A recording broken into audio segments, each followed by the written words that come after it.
Hi everyone. Wedding series में ये है पहला मिनी व्लॉग रोका सेरेमनी का।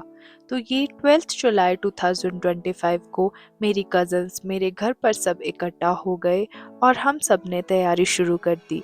मेरी कज़न शालू ने मुझे मेहंदी लगाई और बाकी सारे कज़न्स ने डेकोरेशन का काम संभाला।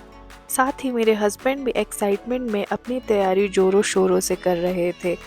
ये सारी शॉपिंग करने के बाद वह मेरे घर आने को बिल्कुल तैयार थे। मेरे इन-लॉज़ पहली बार घर आ रहे थे तो मेरी कज़न्स ने उनके लिए रिबन कटाई की रस्म रखी। सभी इन-लॉज़ दिन के 11 बजे तक हमारे घर पहुंच चुके थे और ये रिबन कटाई की रस्म होते हुए मेरी बहनों और भाभीयों ने सबका टीका लगा के स्वागत किया और हमारे रिवाज के अनुसार सबको शक्कर देकर उनका मुंह मीठा करवाया। मेरे हस्बैंड बहुत ही नर्वस थे बट साथ ही साथ वो मुझसे मिलने के लिए भी बहुत ज़्यादा एक्साइटेड थे कि मेरे पापा से वो गले मिलते हुए और सबका आशीर्वाद लेते हुए। इसके बाद सब गेस्ट को अंदर घर पे बिठाया गया और एक दूसरे से इंट्रो करवाया गया। मैं अपने रूम में बैठकर सब कुछ सुन रही थी और साथ ही साथ बहुत ज़्यादा नर्वस थी।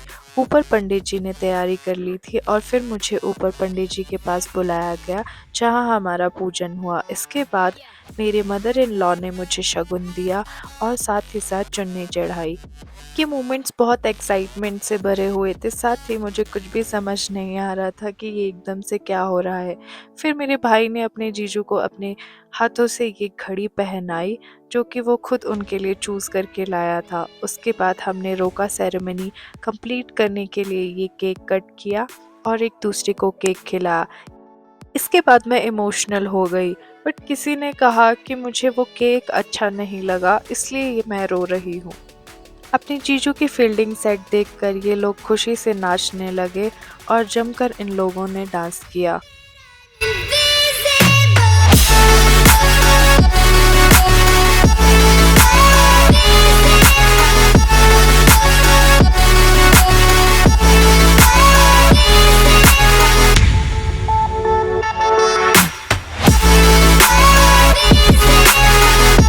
इसके बाद हमने थोड़ा बहुत फ़ोटो शूट किया और उसके बाद हमें कपल डांस करने के लिए बुलाया गया।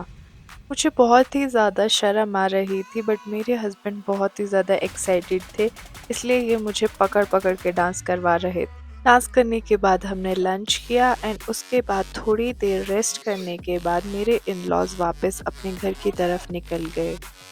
Thanks for watching our vlog and subscribe to our channel. Thank you.